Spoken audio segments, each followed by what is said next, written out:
Hey guys, Happy New Year! And I thought there was no better way to start the new year than pain.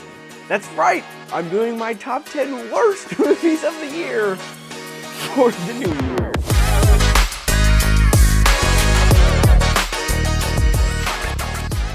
In all seriousness though guys, I can't even begin to explain to you how much this channel has meant to me at the end of this year. I've got a lot of stuff going on in my life right now, and I'm telling you, these 90 subscribers that I've been able to build up over the last couple months has meant so much. So if you check in and watch every single video, including the videos where I have to talk about 10 movies that I absolutely hate, thank you. Thank you so much. Also, I'd like to thank my lovely girlfriend for helping me and supporting me through this entire process, including helping me edit videos and film videos. Thank you guys so much. And now it's time to talk about things I hate. They ask you how you are, you just have to say that you're fine when you're not really fine, but you just can't get into it because they would. Number 10 is going to be Moana 2. Now, I know what a lot of people are saying. James, it's not that bad. Screw you, it is that bad. I don't think I've been more disappointed by a sequel in a very long time. And Joker Folie also came out this year. Everything from the songs to the story to the characters is just like way worse than the first one. Nothing really ever feels like it works, and it is one of the most mid movies I've ever seen, so aggressively so that I just hate it. At number 9 is Afraid. This movie is just kind of dumb in a way that I don't think I've experienced in a movie theater before.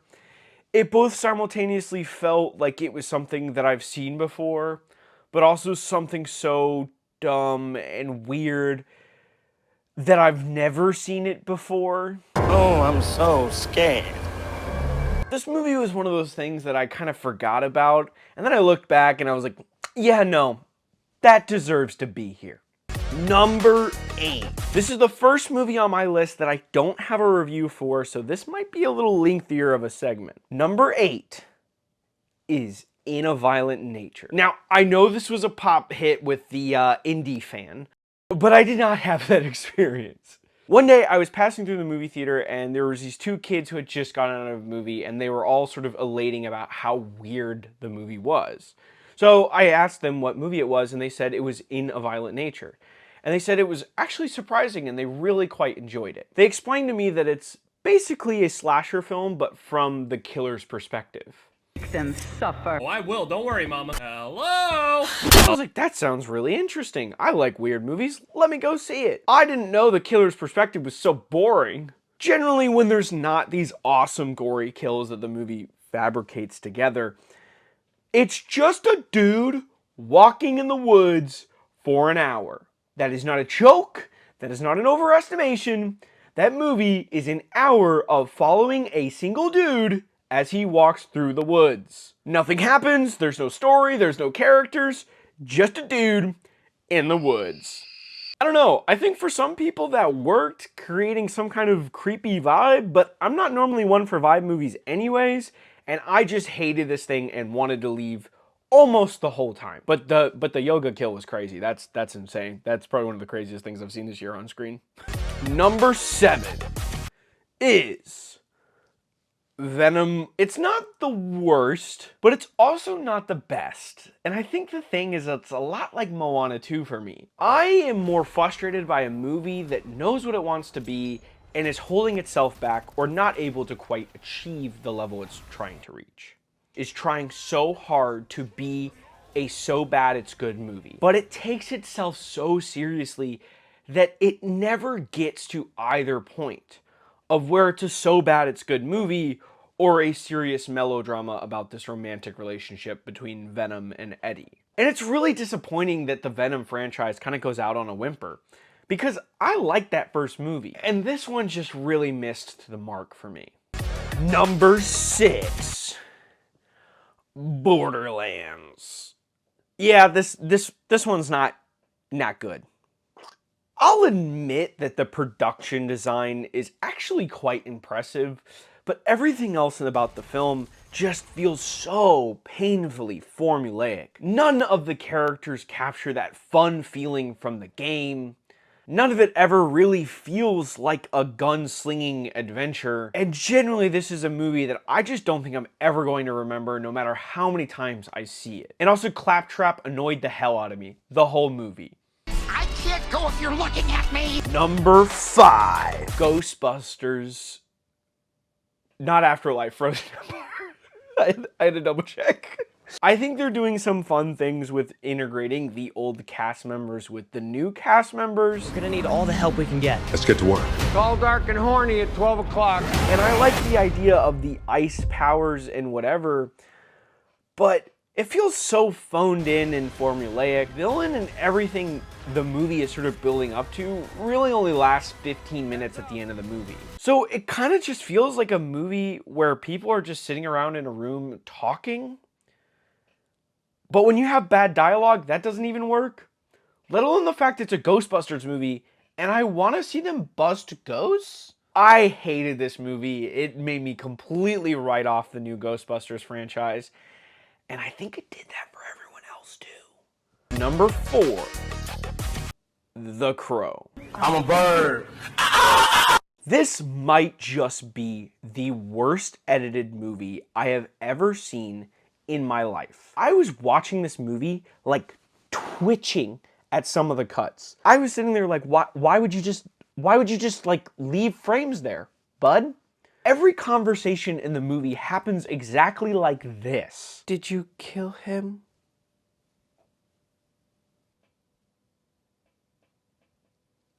No.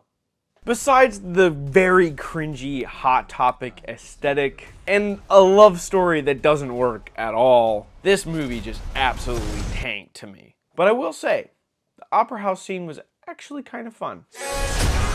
And the next 3 movies don't have anything fun about them. Number 3, Red One. If you've seen my review of this, you know how much I hate this movie. It's everything I want movies to be. Large, blockbuster movies that are original ideas, funded and pushed by movie stars. And I hated every single minute of this. I had a sort of delayed reaction of where I think I was sort of in shock or disbelief at how bad this movie was. So when the movie finished, I was like, yeah, whatever. But when I got home and did my review, oh boy was I angry. This is like me looking in the mirror and seeing everything I love and also realizing that it's actually everything I hate. It takes a lot to get me to hate a Christmas movie this much. Yeah, this movie is like a dumpster fire that I had to sit through. And I will never sit through this movie again. Number 2, Unfrosted. I don't know if anyone saw this movie, but this movie was like nails on a chalkboard. I don't think I've ever wanted a character or a movie to shut up more in my life. And I don't even think Jerry Seinfeld thinks this is good. I read his book, Is This Anything, earlier this year. A documentation of his unused or jokes that he didn't think that would work. And there were so many jokes he used in the movie. I think this could have been a fun romp at biopic movies, but it never goes in that direction and is almost entirely interested in being whatever the hell he thinks it is. At some points, it's like a weird SpaceX, like, building a thing movie. Control, we are go for launch. T-minus 3, 2, 1. Lift off. And then at other points, it's like a Forrest Gump comedy. It's a really bizarre movie that's never interesting or funny and only painful to get through. And number 1, my worst movie of the year was Madam Web. Yeah, I don't know if anyone's surprised by this, but I was surprised by Madam Web. When I watched Madam Web, I legitimately went home and changed a lot of my half-star movies on Letterboxd to full stars. Because I just couldn't fathom how bad this movie could be. I was like, dude, this changes what a half-star movie is for me. Madam Web is a movie that feels like it should have never been released. This should have been a tax write-off, not this. Simple audio and visual mistakes are apparent all over the place. Like, dialogue that the characters are saying doesn't match their lips. But in the future, less than nothing. I will not give up.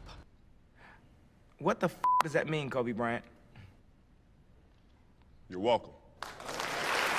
What the f is he talking about? That's insane. Every single movie that was bad this year got fact-checked for me by Madam Web. Whenever a bad movie came out and people were like, dude, that might have been the worst movie of the year, I was like, let's all remember Madam Web came out this year. I am convinced that Sony came in about halfway through the editing process and was like, guys, it's not worth it, and unplugged their PCs. It's the only way I can explain how this movie exists at the state that it does. And that's why Madam Web is my worst movie of 2024.